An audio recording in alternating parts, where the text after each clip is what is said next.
Welcome everyone to Whitey 365, where the NCAA men's lacrosse final has brought the cream of the crop in terms of journalists from around the country. The New York Times is here, the Washington Post is here, the Richmond Times-Dispatch is here, the Daily Progress is here. But then you have the Roanoke Times in its own separate, I don't want to say it, lesser category? What would you say about that, Douglas? All I know is if I were covering the NCAA tennis tournament, I would not leave and cross the country to do so.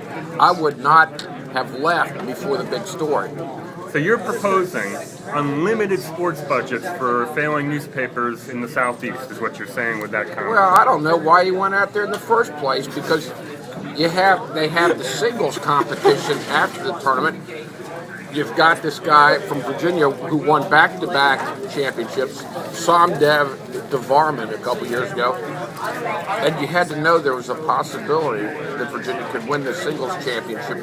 Why do you go out there at all if you're not going to cover the guy winning the singles championship? So I should have channeled my inner Dionne Warwick here, is what you're saying. I should have seen the possibility of Michael Shabazz getting frustrated and walking off the court in a semifinal match. I should have seen that coming. Well, I'm not saying you should have seen that coming, but you're here possibly because you found out that they were serving crab cakes before the lacrosse game. And coconut cake. Doughty enjoyed the coconut cake. Very good coconut. Doughty's the cream of the crop, and I'm the cream of the slop. I'm going to defer to my photographer on food analysis here. Now let's get back to the lacrosse matchup here. Virginia, they're going to win today, Douglas. I'll go around this round table here. Knights of the Round Table. I'm here, usually that means they lose. But I have covered all 8 of their final appearances going back to 1972. So they're losing, that's what your prediction is. Okay, on to Doughty. I don't know. I'm undecided. I think it could go either way. Come on, take a stand. Or at least have another crab cake. I think it's going to be a boring game because it's going to be hot. Both teams are going to be deliberate. I think it's going to be a close game. Go down either way. I got something to add here. Oh no, we got to go on to the first half of the Richmond Times dynamic duo first. I could really care less who wins. I've got a crab cake. This is what counts. All I wish is that they would make that damn ball bigger.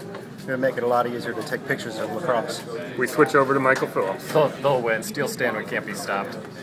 And All right, I back got to one more Doughty thing for to say. a parting shot of sorts. In addition to you missing the big story at the tennis tournament, I understand that your boss yesterday was not admitted to the pre-game news conference.